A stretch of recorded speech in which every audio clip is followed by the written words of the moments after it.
마태복음 18장 18절부터 20절까지의 말씀입니다.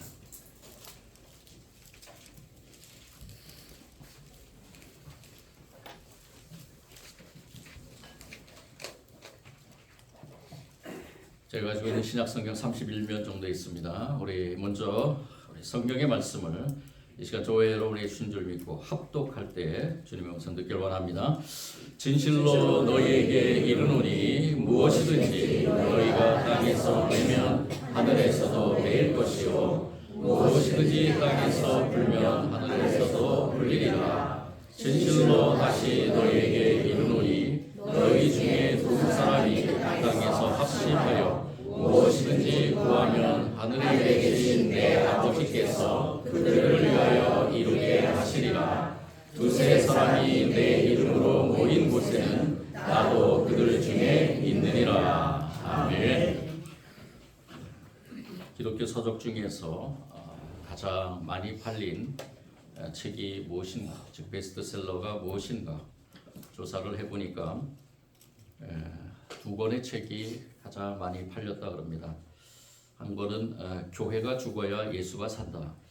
한용상 목사님이 쓴 책인데요. 전 기독교 방송 정치부장이시고 이셨던 그 한용상 목사님이 쓴 교회가 죽어야 예수가 산다. 목사이지만 교회 안에서 또는 교회 밖에서 교회가 어떤 교회가 돼야 되는지 일종의 고발성인 책입니다. 또 한 권의 책은 오강남 박사가 쓴, 교수가 쓴 예수는 없다라는 책입니다. 이 책은 캐나다 리자이나 대학교의 교수였고 비종교학 교수였습니다. 이 오강남 박사가 쓴 이 책은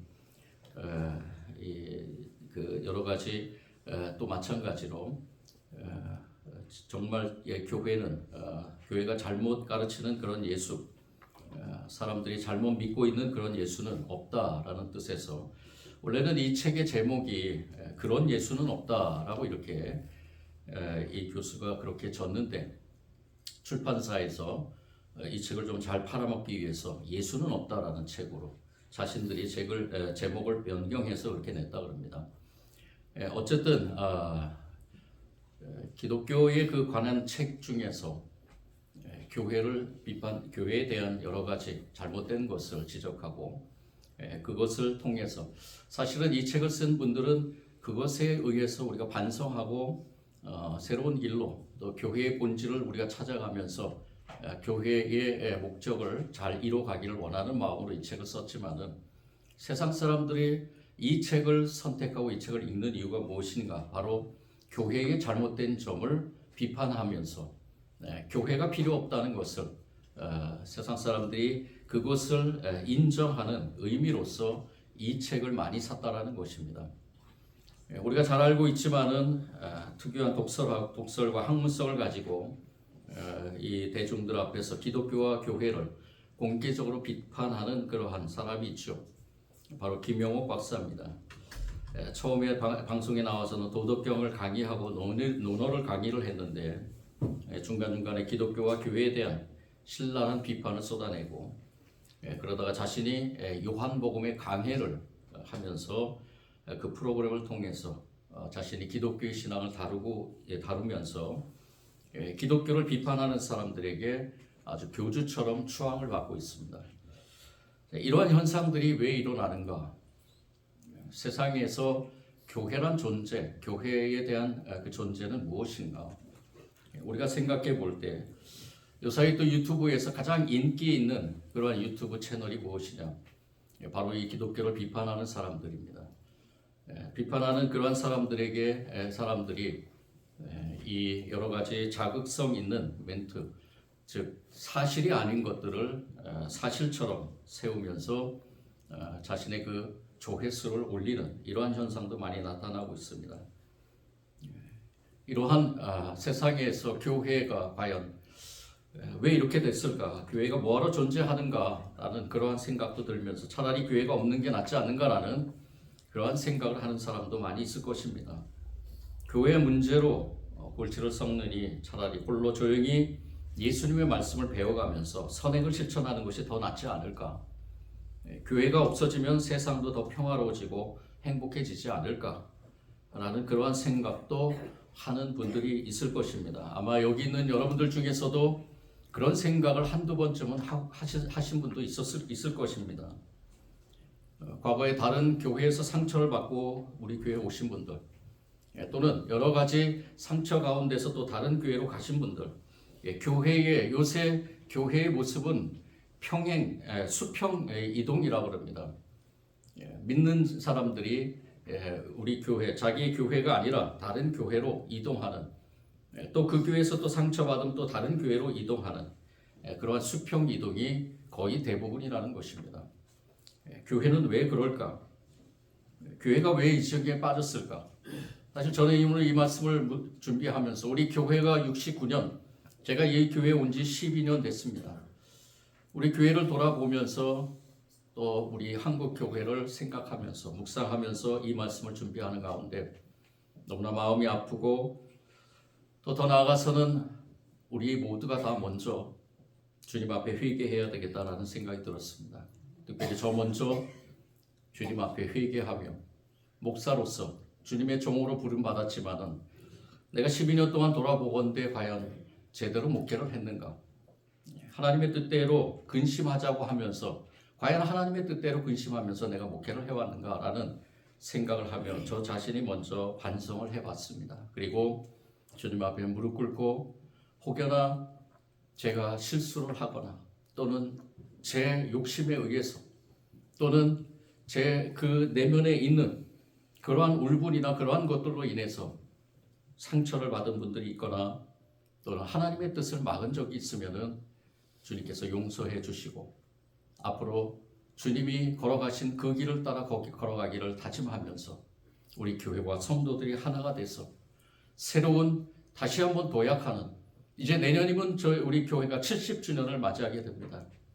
하나님께서 인도하시는 그러한 교회가 되기를 간절히 소원했습니다.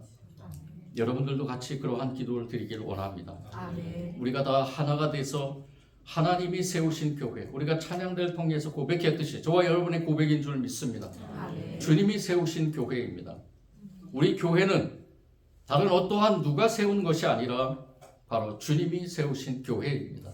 아멘. 주님의 피값으로 세우신 이 교회가 앞으로 주님이 오시는 그날까지 온전히 주님만을 찬양하며 주님과 동행하며 주님이 주신 사명, 즉 이 지역에 죽어가는 영혼들을 구원하는 데 앞장서는 귀한 교회가 되기를 원한다는 것입니다. 아멘. 오늘 말씀에서 예수님께서는 제자들에게 강력하게 선포하는 것이 무엇인가? 내가 진정으로 너희에게 말한다라고 이러한 말, 진실로 너희에게 이르노니라는 이 진실로라는 이 말을 쓴 것은 예수님께서 제자들에게 정신 차려라라는 의미가 담겨 있습니다. 너희들 정신 차려야 된다. 예수님께서 제자들을 세우시고 그리고 하나님 나라의 그러한 백성으로서 또 하나님 나라를 가르치면서 진정한 하나님 나라를 이뤄가길 원하며 이 제자들을 통해서 하나님 나라를 확장해 가기를 원하는 예수님께서 이 제자들에게 너희들이 정신 차려야 될 것이 있다. 그것이 무엇이냐? 18절 말씀에 무엇이든지 너희가 땅에서 매는 것은 하늘에서도 매일 것이요 땅에서 푸는 것은 하늘에서도 풀릴 것이다 라고 말합니다. 이 말의 의미는, 말씀의 의미는 무엇이냐? 바로 이 너희 제자들, 모든 제자 공동체, 즉 이것은 그 당시에 세우신 제자 공동체뿐만이 아니고요, 앞으로도 계속 세워질 제자 공동체들을 의미합니다. 즉 제자 공동체들은 어떤 모형으로 세워지느냐? 교회로 세워진다는 것입니다. 오늘 말씀 우리가 나누지는 않았지만 17절 말씀 보면은 만일 그들의 말도 듣지 않거든 교회에서 말하고 교회의 말도 듣지 않거든 이방인과 세리와 같이 여기라. 예수님께서 교회라는 단어를 쓰시면서 이 제자들에게 말씀하신 것입니다. 그러면서 이 교회 공동체, 제자 공동체, 이 제자 공동체가 한 마음으로 연합하여 이루어지는 것, 즉 매는 것과 푸는 것이 이루어지는 것이 바로 교회 공동체이어야 된다는 겁니다. 매는 것은 무엇이냐? 바로 징계를 의미하고요. 푸는 것은 무엇이냐? 용서를 의미합니다. 이건 신학적인 개념입니다. 이러한 것을 교회에게 부여해 주었다는 것입니다. 예수님께서 이 제자 공동체들에게 매는 것과 푸는 것을 주시면서 이 권위를 주시면서 교회로서의 사명을 잘 감당해야 된다는 것입니다. 우리가 자칫 잘못하는 것 또는 어떻게 보면 그 해석도 옳을 수 있습니다. 매는 것과 푸는 것에 대한 기도를 중심으로 해서 이 말씀을 해석할 수가 있습니다. 대부분이 그렇습니다. 그것도 틀린 해석은 아닙니다. 그런데 중요한 것은 예수님께서 이 말씀을 하신 의미가 무엇인가? 오늘 제자들이 그 이루어가는 그 제자 공동체, 또 그 제자 공동체가 또 다른 제자 공동체를 이루면서 교회의 모형을 이루어갈 때 하나님께서는 분명히 하나님께 세우신 그 교회에는 무엇을 주시느냐?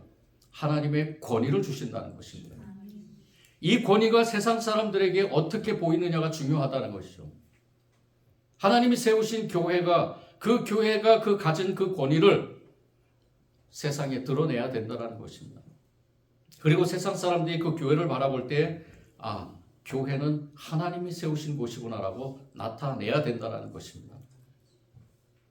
그리고 계속해서 말씀하시죠. 땅에서 너희 두 사람이 합하여 무슨 일이든지 구하면 하늘에 계신 내 아버지께서 그들에게 이루어 주실 것이다. 두세 사람이 내 이름으로 모인 자리 거기에 반드시 내가 있을 것이다라는 겁니다. 이 엄청난 권위를 교회에 주신 것입니다. 이 교회가 하나님께서 세우시고 하나님이 주신 그 권위를 가지고 나아가는 이 교회가 이 세상 가운데서 어떠한 모습을 드러내야 될 것인가?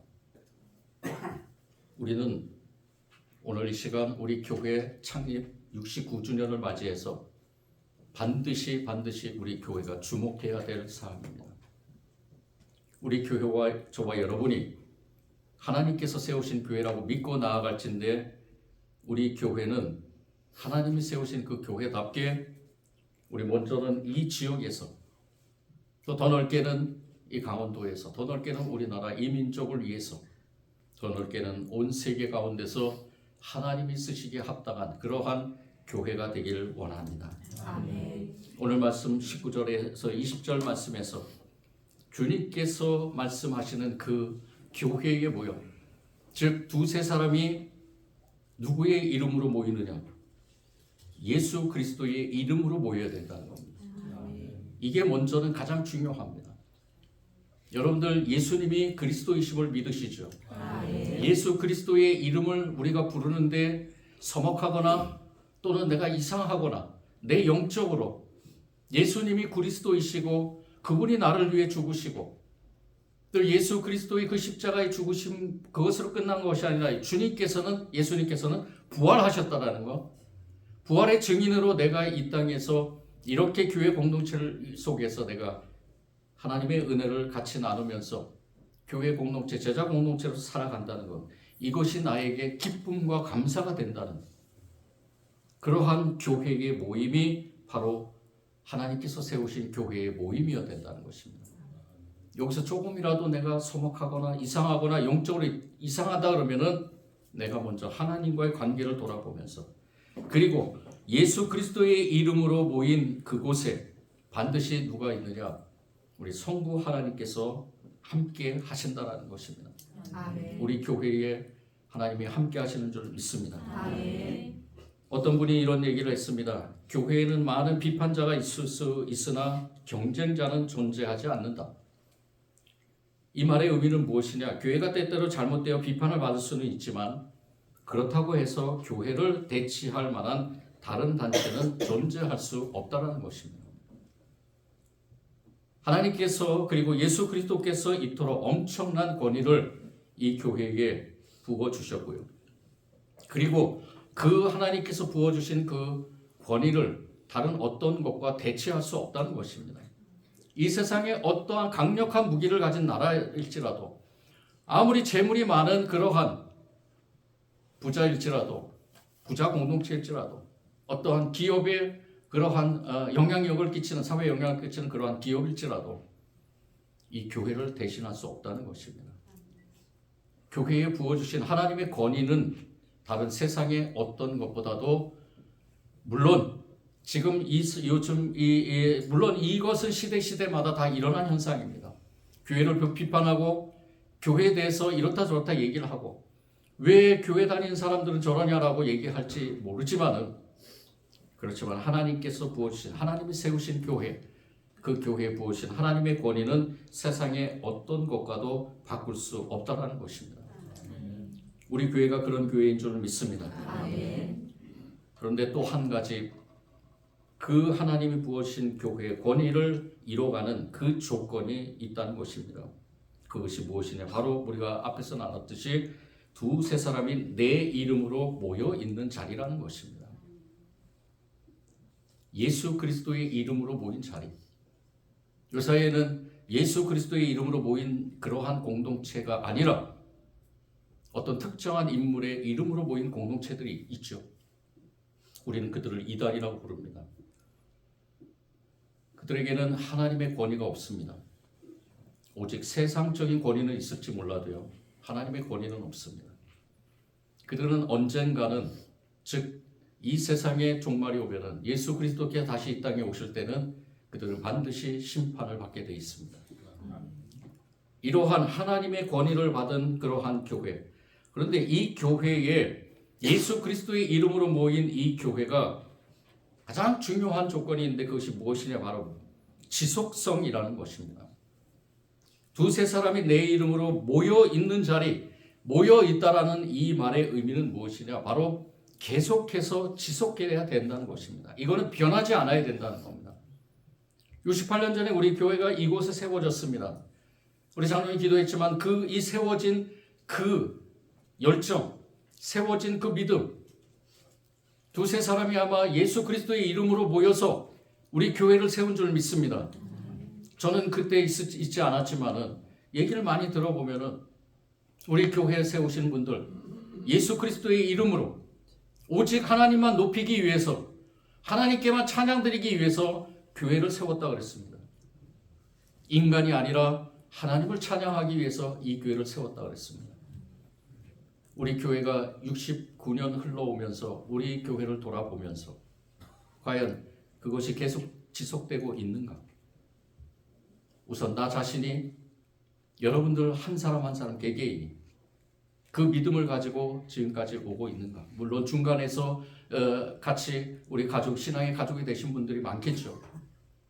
거의 대부분일 수 있습니다. 근데 교회의 본질은 바로 하나님께 찬양드리는 것이죠. 교회의 본질은 예배입니다.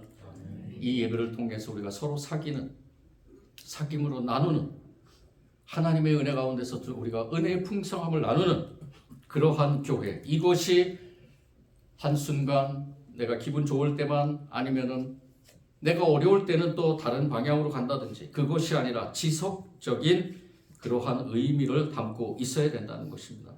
함께 모여서 영적 사귐을 나누는 것.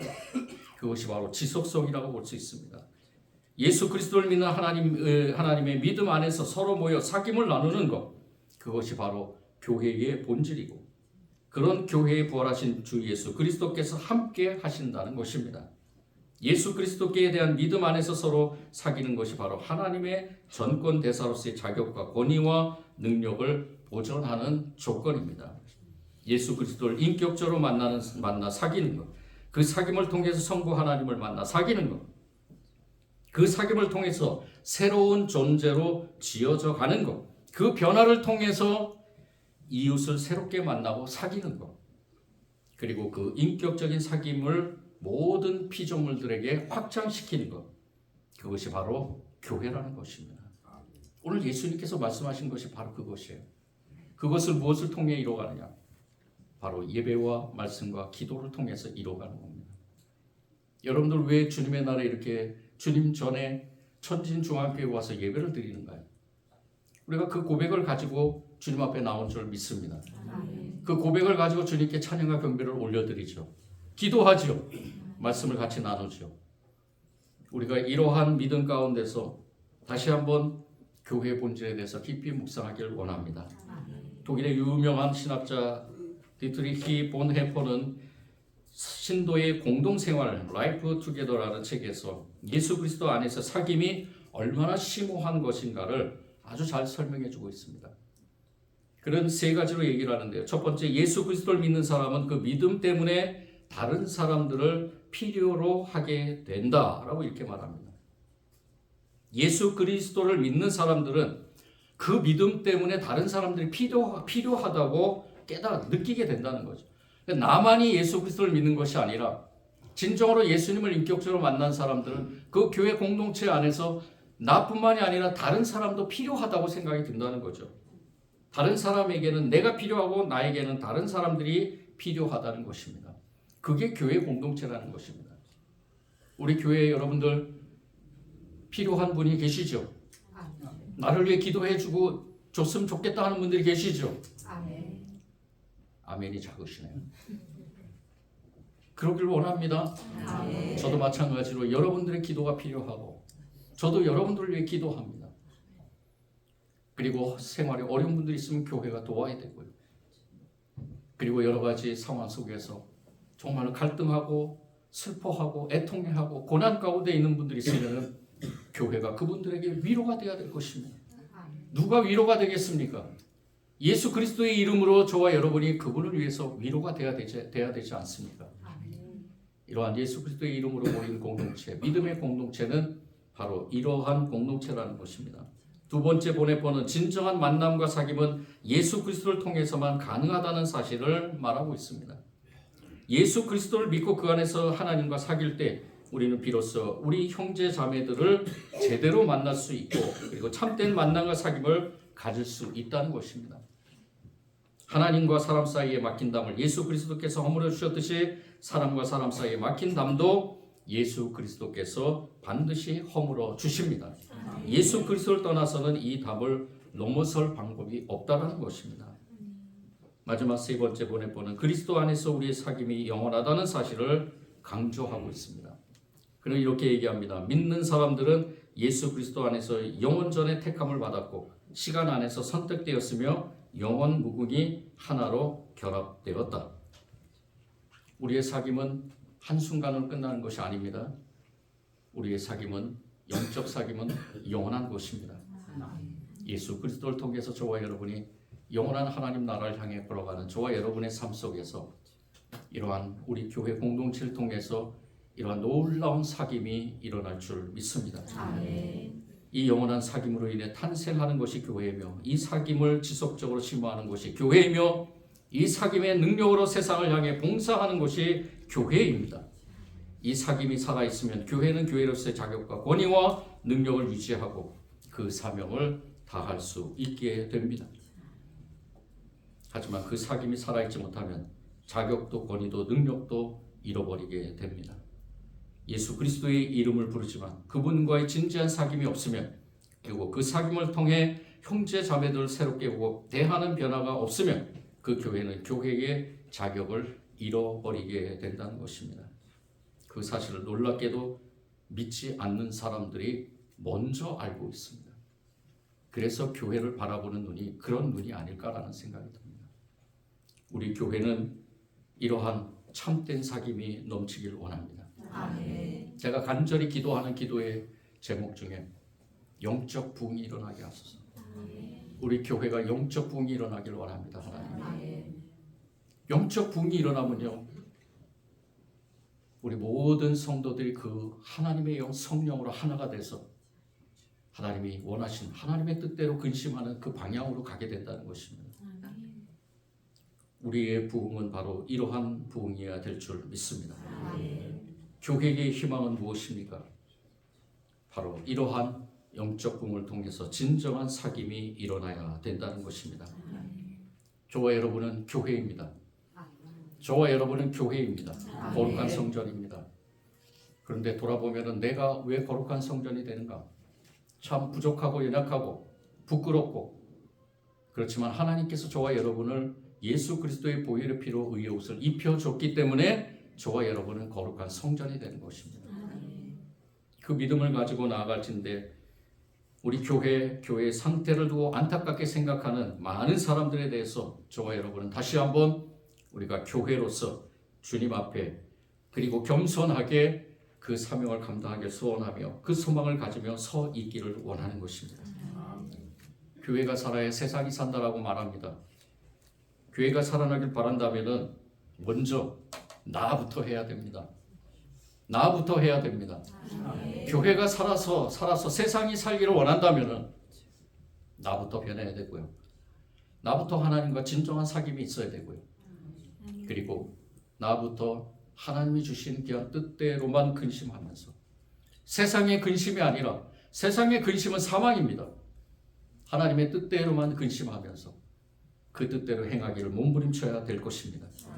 그리고 그 다음에 우리 교회가 저는 다른 우리 한국에 있는 모든 교회들을 위해 기도하지만 제일 먼저는 제가 이 교회 담임 목사이기 때문에 우리 천진중앙교회가 이 지역을 살리기 위해서 무엇을 해야 될 것인가를 끊임없이 고민하고 근심하고 이 지역에 필요한 것이 무엇인가, 영적으로 필요한 것이 무엇인가, 하나님의 말씀으로 이 지역이 부흥되기를 원하는, 이 지역에 많은 건물들이 세워지는 것보다 이 지역에 하나님의 말씀이 세워지기를 원하는 그러한 우리 교회의 성도들이 하나가 돼서 그 뜻대로 하나가 돼서 그 사명을 감당하기를 원하는 것입니다.